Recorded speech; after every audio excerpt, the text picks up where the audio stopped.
Now, interesting enough, was affluent and poor communities' views differ significantly when it comes to these tourism products. The affluent, and this is some stuff that we did in Wilderness National Park, in Table Mountain National Park. Remember, there are very rich people there, but a few meters further you will find very poor people. So just to show you how people's views differ, the affluent people will tell you, or will indicate higher social value than economic value, because they are already affluent. So the economic issue is not important. They look at the social value. It does good for the area, it does good for the image, it does good for property prices, etc., etc. When you ask the poor people, the higher economic value than social value, right?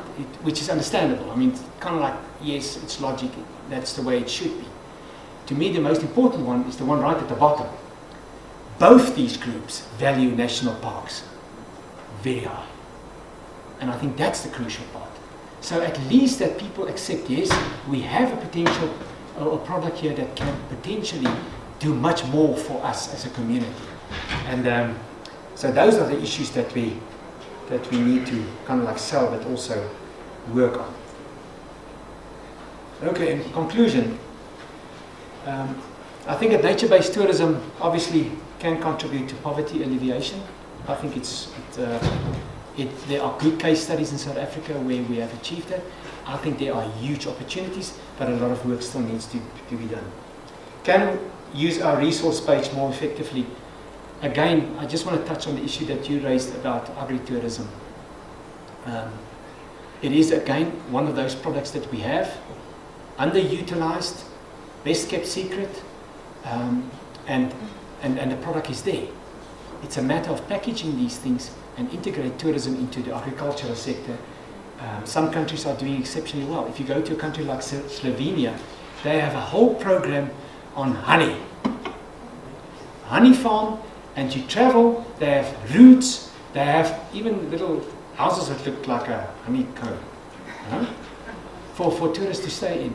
And when you look at that, all it tells you is that there is creativity and there's a will from a group of people to say, well, let's make this thing happen. And again, I think the creativity we don't have a problem with in South Africa. I think we have wonderful creative people. I think the will is also there. I think it's just putting energy together to make it happen.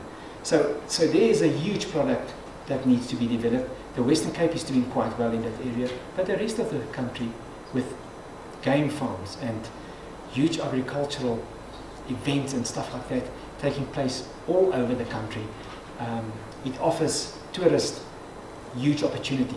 I mean, if you talk to farmers, you will find that they have these business trips to, for example, to America to go and learn. But similarly, you have those trips to South Africa to learn how we do it. It offers us a huge opportunity to grow that area. I also think, coming to the last point there, that we need to continue our research. For me, personally, and as well as for my entity, our next challenge is to include the environmental issues.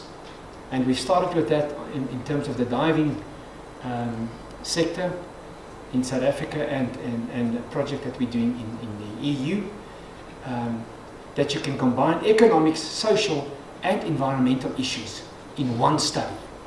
Because coming back to the issue of sustainability, and I think it's a very relevant question, all products have a carrying capacity. We can't just say we want more, and we want more, and we want more. At some stage we need to say, well, this is what we can basically work with. So we need to ensure, again from a sustainability point of view, that what we have from a resource-based point of view, that remains. And in fact, we should actually improve on it.